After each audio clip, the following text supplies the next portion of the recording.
So in this particular video, what I wanted to be able to do in this last module is to talk about a community agency that we connect with as school systems. And so today I wanted to talk with my friend Heidi Dero-Hutt, who works in the Department of Social Services. Okay, so thank you so much for being here. And so from a PPW perspective, I can tell you up front that when you are in this role, you will be communicating with DSS for a variety of reasons. Sometimes because you're involved in meetings with them, sometimes because you need to be aware of family situations that are happening, whether it's the kid is being removed from the home, or they're going to foster care, or some other traumatic thing that might be happening in the home with safety plans or whatever. But I want to emphasize too, they do an array of services, and we're going to talk about a little bit about that, so you have a better perspective of how school systems and PPWs and DSS work together. Okay? Sure. So again, thank you so much for being here, and I'll just kind of walk down through the questions. Okay. And we'll have a conversation about what they are. Okay. So the first one, kind of discuss your history, your work history, and your current role within the department. So in August will be 18 years that I've been at the department. I am currently the supervisor for the in-home family services unit at the department. Majority of my 18 years has been in in-home. I did spend 1 year in foster care. So I also, in my role, I facilitate the local care team meetings. I facilitate the multi-Ds, and I sit on some other committees in the community as a whole. And those local, especially the local care team or the multi-Ds, you'll be involved in them in your county. And so we may talk about that as we go down through the questions. Okay. Anything else? But that's 18 years in the department, and so I've had a working relationship with her since I've been in the role as PPW. And so that's how we came to know each other in our working relationship, and that's what happens. And so next question. Can you give an overview of the services that the department provides, Sure. or that people might be eligible for? Okay, so I think I'll start with kind of if the PPW has been communicating with the school and there's some concerns, they feel like they need to make a report of suspected child abuse or neglect. What they will do in Carroll County is they will dial the 410-386-3434 number, and they will make a referral to our screening department. So you'll have a screener that will answer that call and ask you a variety of questions trying to figure out what the situation is that you're calling about. Now, you can also call if you have concerns, but you don't necessarily feel like it meets the standards of abuse or neglect. Let's say you feel like a family needs support or guidance, or they're just kind of stuck, and you feel like the department can open maybe a services case where we can provide that support in linking them to other resources and kind of doing some case management type of stuff. We accept those kinds of cases as well. So if it is accepted for abuse or neglect, it will go to our Child Protective Services unit. There are several different types of investigations. There's abuse, there's neglect, there's sex abuse, and then we have what we call our risk of harm assessments. Those are not investigations. Those are caregiver impairment for whatever that may be, if it's substance related, if it's mental health related, domestic violence, and then we have a substance exposed unit that handles all those units, all those children that are being exposed to substances when they're being born. So that is kind of CPS. After a case is investigated and they feel like the child and the family needs more additional support, and linking them to services and trying to wrap as many services around the family, the CPS worker will refer the case to our unit for ongoing support and case management. So we can have a case open for 3 months, 6 months, just depending on what those level of needs are. And during that time that we are working with those family members, we're communicating with a host of community resources. That can be counselors, therapists, school personnel, PPWs especially, we're communicating with PPWs all the time about whatever the concerns may be that you have or we have in relation to what's going on in the school system. A lot of kids are missing school. We are, a lot of families we deal with are having substance abuse concerns, so we're talking to those providers, making, if we had to make a safety plan, we're gonna make a safety plan, whatever that looks like, trying to make sure the children are as safe as they possibly can be in that home environment, and trying to minimize that abuse and neglect or risk as a whole. So we also have families that are having children that are struggling with mental illness or whatever behavioral issues that are happening in the home, or you guys are seeing those in the school system. Mm-hmm. And the family is kind of at their wit's end, and they've tried all sorts of services for their children. They've had in-home programs, they've had counseling, they've been hospitalized, and nothing seems to be getting any better, and their provider feels that the child needs to be placed outside the home for whatever reason. Mm-hmm. Either a 90-day diagnostic, try to find out more in depth of what's going on with the child, or a residential treatment center, which is more long-term. We facilitate those placements. Of course, we are taking those to the the LCT and processing. Did the family, exhaust all these resources? And if not, we're gonna be trying to link them to more resources to try to prevent that placement from occurring. So that's kind of in-home and CPS. Of course, there are times when we have tried to keep a family together and there's a safety issue that is preventing that from occurring, and there are times we do need to remove children and put them in foster care. So we do have that foster care unit, and we have children from infancy all the way to 21 that are in foster care and working on some independent living kind of skills. So you have that, and then we also have an adult protective services unit that handles all the investigations. If it's a vulnerable adult that's being abused or neglected by a caretaker, we handle those, and they have supportive cases for adults as well. So that's services as a whole, and then of course there's the FIA, which is you can come in and apply for TCA, temporary cash assistance, medical assistance, food stamps. All of those kinds of services are in the department as well. And I can tell you as PPW, I have been involved in pretty much every service that they provide.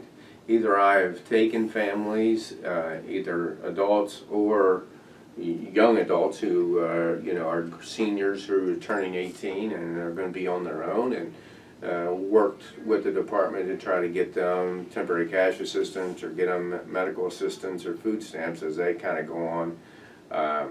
I would also say to you, I never thought I would ever have to do this, but I was in a home visit, and based on what the older gentleman was talking to me about, I had to get DSS involved with. I thought that he was being neglected or taken advantage of by the people he was living with. So you never know what you're going to get involved with, but the key to the question is that I want you to know that they have an array of services that are provided, and you will oftentimes become involved in being connected to DSS for the benefit of families that you're involved with. Okay? Okay, question 3. What's the most misunderstood aspect of DSS? And I asked that question because I think most people, as soon as I say DSS, people jump back and they go, although that's the agency that takes children. And maybe that's one misrepresentation that people have in their mind. So of course, that's the last resort. We want to try very hard to keep families together. Families belong together. Children want to be with their families. So we try our best to make sure children are safely maintained in their home.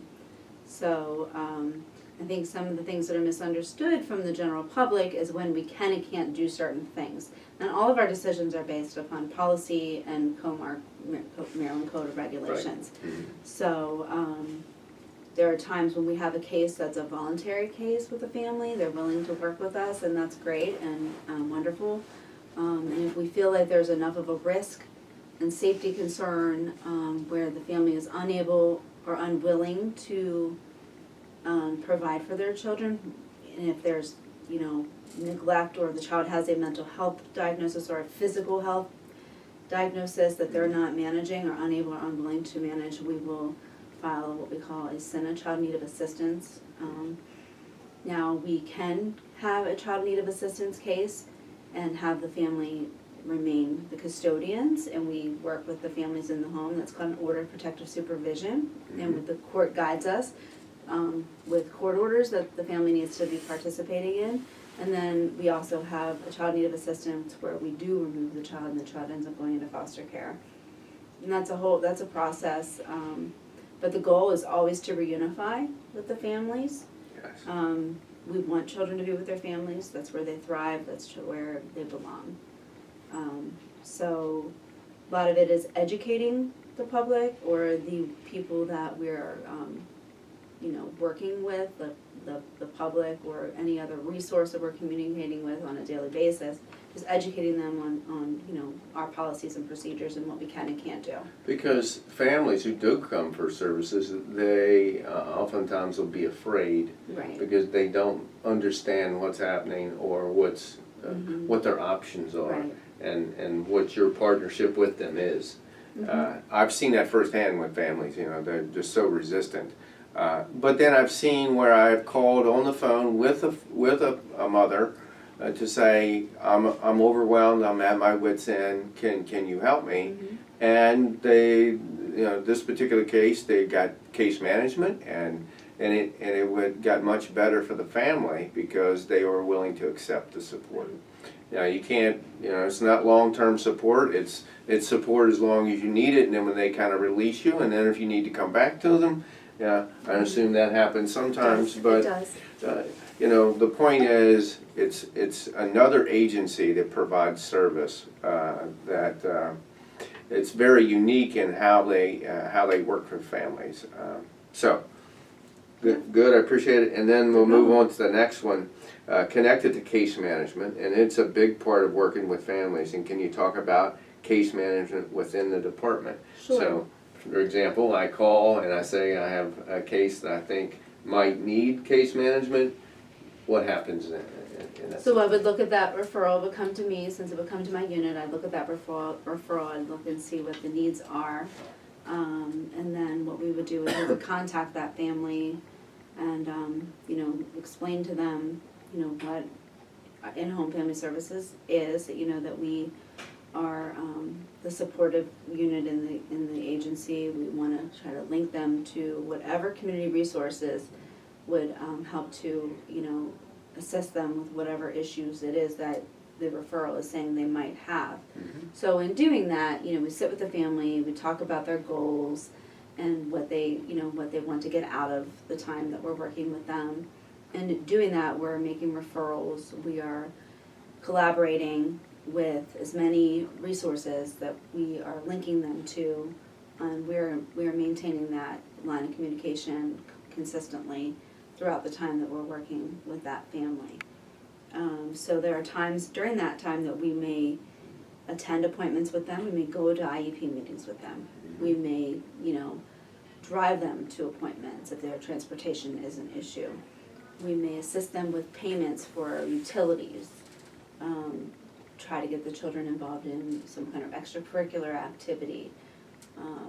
And the goal is stability, and being yes. able to move them forward versus when I've referred cases, they are almost stuck in their situation. Right, yeah, so whatever it takes to try to get them to be, you know, safe and stable and being able to maintain the children in their home. You know, whatever that looks like, every case is different, so you're gonna, you know. Is there a standard amount of time that you do case management, or do you start out with 6 weeks? So after 6 months, Oh, 6 we months. have to justify why we're remaining to be involved in a family. We have paperwork we need to fill out, it's just, if there's still needs that are being addressed and identified, then we're going to continue working with that family until those, we've had a case open for 3 years, we've had a case, some cases are open only 30 days. Right. It really just depends on what it is that they need support and help And with. how much Yeah. help. Mhm. Okay, good. But I would tell you now, you will have families that you will refer for case management, and it will make a big difference in how you work with the family. And I've seen it make significant change in kids. You know, oftentimes when you're having those case management, you're having issues at home and you're having issues in school, kids not coming, parent isn't working with you, and the case management kind of just wraps the help around the family, and it does improve, at least for a period of time, for everybody involved. Okay. Okay. So next question: name the most significant ways you work or partner with the school system to help address the needs of families and students. And the first one is the one we just talked about, the case management piece. Right. Yeah. Maintaining that line of communication with the school system, whoever the counselor at the school or the PPW is assigned to that specific school. Sometimes we're on the phone with the PPWs a couple times a week, depending on the circumstances that are happening. So in my unit, we are unable to communicate with a family unless we have a release signed. So one of the first things we're doing is we're finding out what school the child goes to, and we're getting a release for the school system and finding out who that PPW is. So, you know, they're in the home as well. They're seeing a lot of the things that, you know, they're also may see things that we might not see when they're in the home. So that's probably the biggest way. You know, like I said, we attend IEP meetings when we need to. If the child is having like a crisis at the school and the school's calling us or letting us know about it. Right. And we're just and open line of communication. I think the other part of that communication piece is sometimes the DSS will have cases that where they're in home services provided and they may be in court with the family, and the school system would provide updates on how children are doing, grade, behavior, attendance. Right, or any concerns maybe with the parent not doing something they should be doing. There may be times when you are asked to come to court, the PPW, and testify to something that you're seeing and that you're experiencing with the family that is important for the court to be aware of. Right. And sometimes you even write letters to the court voicing concerns about, you know, it's going to be a while before you go to a review. Based on what I'm seeing, maybe I suggest that it goes to review sooner, but you're talking to DSS about that as that process happens. Okay, next question. We talk about this multi-D. We've said that word. Can you talk a little bit about the multi-D and the role of the PPW in those? Sure. So the multi-D is a multidisciplinary team that provides consultation, shares information concerning cases that are involving abuse and neglect. So if the school is feeling like, I think what happens sometimes is they may make reports to the department and there's a consistent concern that keeps coming up and they're, you know, not sure how the department is handling it or, you know, not feeling things are changing for the family or for the child, they will make a referral that is made by the school counselor. And the school counselor makes that referral and it gets sent to our department. We have a woman who facilitates, you know, scheduling all of that. And so you have partners that sit on there such as DSS, the school system, DJS, the core service agency, anybody like the health department, people from Youth Service Bureau, Carroll Hospital, developmental disabilities, and maybe some other supportive, like Rise Up might sit on there, who is a program that is an after-school program for children. So they sit on this committee and they talk about, you come prepared, the person who's made the referral needs to come prepared to talk about why they've made the referral, what their concerns are, and we kind of can sit around the table and the family does not attend this meeting. And you kind of troubleshoot some ideas and some thoughts about, you know, how things can, what can help to improve the situation with the family that's going on. And a lot of times it's good to do this because of the most recent case, the school was unaware that there was a specific program in the home And then now the program that is in the home can communicate with the school, and until we had this meeting, they didn't know that, right? Right. So that actually was a benefit to the family and to all that are involved. And I think as the PPW, you use the multi-D. There'll be times when I make the referral in coordination with the counselor, but sometimes you're gonna have a sense that I'm just stuck. I don't know what else to do with this family, and being able to sit around a table of support that, you know, sometimes you don't know every little detail that every little service that an organization might provide, and the brainstorming at the table will push you in one direction or the other versus just continuing to be frustrated about a kid not being able to come to school or a situation in the home and no compliance with the parents. So multi-Ds are powerful, can be very meaningful for the work that you do with families. And then connected to the next layer of the multi-D is the local care team. We've Right. said it in prior in our conversation at LCT. It's called a local care team. You may have the same kind of thing in your system or in your county. Maybe talk a little bit about that. Yeah, so that is, the local care teams at this point should be in every jurisdiction. Okay. Okay? There you go. I didn't know that. Yes, so that is, it is overseen by the Governor's Office for Children, and Okay. they need to be, there's a push that every county have a local care team. Okay. So ours is coordinated by our local management board at this Mhm. point. So it is another multidisciplinary team that comes together to connect families to community resources by meeting with the family and developing a family action plan. So when the family attends this meeting, they sit in, they're participating, they're communicating with us. It's a conversation that we're having. And we're talking about, you know, what resources have you tried, kind of what your situation is. And with, you know, having the partners on there such as some of the same members as the multi-D, you're able to kind of process with the family, you know, maybe different circumstances that are different resources they didn't know that existed, and you're linking them to those, and they're leaving with that plan. So again, we have a local care team when we are having a request for a voluntary placement. We have to have that because part of that is to establish that the family has really tried to work with the community to try to prevent this from occurring. And a lot of times we are preventing the placement because the family is left with a family action plan they feel comfortable with, and they try to work with the resources that are being offered to prevent that from happening.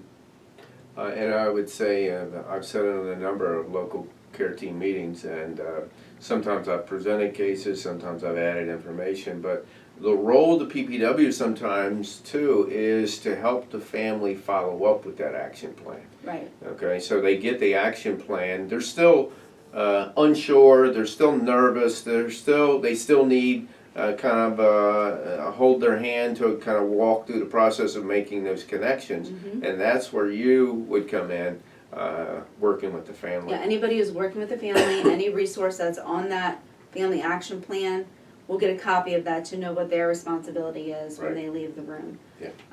So, you know, you can have issues of substance abuse, mental illness, domestic violence, disability, any other behavioral problems. And also, we will be having our crossover youth, which is youth that are involved with Department of Juvenile Services and with social services, be it in foster care or on a voluntary level, or in being a family's being investigated and they're involved with us for that way. We're processing those cases to make sure those youth are being connected to the appropriate resources. I didn't know that. That's a new I'm thing. learning something new. Yeah, that's new. We've been sitting on these crossover youth meetings and talking about how Department of Juvenile Services and Department of Social Services are going to work together to assist these youth that are involved in both arenas. Off the top of your head, do you have a sense of how many multi-Ds or local care team meetings you have in a year? So we hold You meet them once twice a month. twice a A month for LCT, twice a month for local care team. I would say, so we can do 4 a month. Mm-hmm. Sometimes we're doing more multi-Ds because the multi-Ds are half-hour slots, the LCT are hour slots. Okay. So, The point is, 4 to 5, maybe, on average, okay. a month during the school No, year. but you multiply that out, and you see that they really are impacting, and you're part of that partnership to help families. So it's good that I didn't know that the local care team was in every jurisdiction. So that's It's supposed to be. If it's not, it's in the process. okay. Okay, so we move down to the last 2 or 3 questions. Let's talk about, give a sense of the profile of a family that might be referred for these types of meetings, local care teams or multi-Ds. I think the multi-Ds we kind of covered. I think more about when you're sending them to local care teams, kind of a profile of what's happening to get them there. Okay. So, of course, they can make a self-referral. The department can make a referral, and School system can school make a- system, can make a referral. So you may be looking at what we see a lot of is the children with mental health issues. Mhm. That is a lot of what we're coming to the table to discuss. Is that a change over the years that you've been doing it? Or it's Not for always- me, No. no. Okay. So, and then the family might also have other, like, financial issues, Mhm. or struggling with, their parents may have their own mental illness, Mhm. so which is, causing them to have difficulty with following through with different resources that may be offered to them. So it is really just the family that has felt like they have tried very hard to work with the resources they already have, and they're just at their wits' end. They're really, and the family has to agree to be a part of this process. They have to sign a release. They have to help you fill out the application. So this is something they really want to do and come to and participate in. This is not something that they're forced to do. Right. So That's they're really buying into working with all that is being offered to them. A lot of families leave there and feel very, very supported, Mhm. and they felt like the process really helped them to, establish ideas of how to help their family.